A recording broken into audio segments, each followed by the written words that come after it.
கேடிஹெச்பி Kundumalai estate சார்பில் பெண்களுக்கான கால்பந்து போட்டிகள் நடைபெற்றது. பெண்களின் விளையாட்டு திறனை உற்சாகப்படுத்தும் நோக்கத்தில் நடத்தப்பட்ட போட்டிகளில் பெண்கள் ஆர்வத்துடன் பங்கெடுத்தனர்.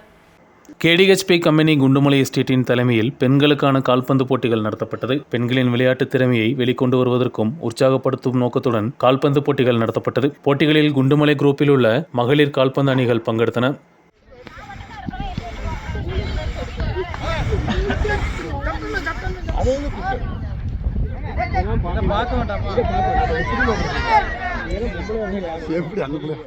கேடிஹெச்பி சார்பில் முதல் முறையாக பெண்களுக்கான கால்பந்து போட்டிகள் நடத்தப்பட்டது. போட்டிகளில் அதிகமான ஆர்வத்துடன் உற்சாகத்துடன் பெண்கள் பங்கெடுத்தனர். இதில் குண்டுமலை பென்மோர் அணியும் தென்மலை லோவர் அணியும் இறுதிப் போட்டிகளுக்கு தேர்வாகியுள்ளன. இறுதிப் போட்டி அடுத்த வாரம் நடைபெறும். கடந்த வாரம் ஹாக்கி போட்டியும் குண்டுமலை எஸ்டேட்டில் நடத்தப்பட்டிருந்தது. போட்டிகளுக்கு deputy general manager Rakesh Ravi, deputy manager Ayush Chaturvedi, assistant manager Kavin Nanaiah, doctor Ananthu, management assistant Kurian, welfare officer Raju, panchayat உறுப்பினர்களான Vinayagam, Sumathi, field officer Parthasarathy, assistant field officer Jebaraj போன்றவர்கள் தலைமை வகித்தனர். ஆவேசத்துடன் நடைபெற்ற கால்பந்து போட்டிகளில் ஆர்வத்துடன் பெண்கள் பங்கெடுத்தனர். அனைத்து வருடமும் கேடிஹெச்பி சார்பில் ஃபின்லே கால்பந்து போட்டிகள் ஆண்களுக்கு மட்டும் நடத்தப்பட்டு வரும் நிலையில் பெண்களுக்கான கால்பந்து போட்டிகளும் நடத்துவதற்கு நடவடிக்கை எடுக்க வேண்டும் என்றும் இவர்கள் கோரிக்கையை முன்வைத்துள்ளனர்.